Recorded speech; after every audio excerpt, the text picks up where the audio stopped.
TJ Holmes acknowledges that during his darkest days, Amy Robach literally helped save my life. September 2023 saw TJ Holmes join GMA3, which was a reason to celebrate, but one of the lowest points of his life cast a shadow on the professional milestone. In the latest episode of their podcast, Amy and TJ, recorded live in New York City on June 10th, the 46-year-old former GMA3 anchor spoke about her problems with alcohol, depression, and suicide thoughts during that trying period.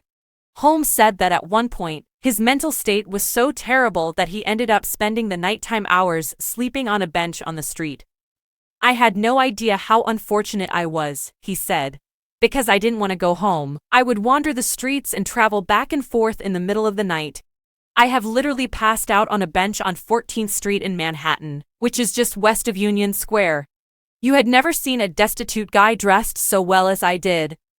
Robach, who saw him the way nobody else was, introduced him to jogging, which helped him overcome his despair. He claims, "She wouldn't let me slide on anything. I genuinely believe she helped save my life." In response, 51-year-old Robach expressed humility for her involvement in Holmes' darkest days. "You prevented your own death. You did, and we hit it off like the greatest of friends," she told Holmes.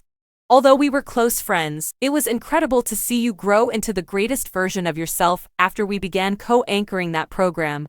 I was aware of your heart, your brilliant intellect, and the fact that you were having difficulties. You simply need a buddy sometimes. Sometimes all you need is one person to have faith in you." On GMA3, the two worked long hours.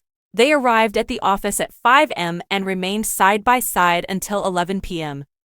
After leaving the studio, we would go for a training run along the West Side Highway and afterwards enjoy a beer, Holmes recounted.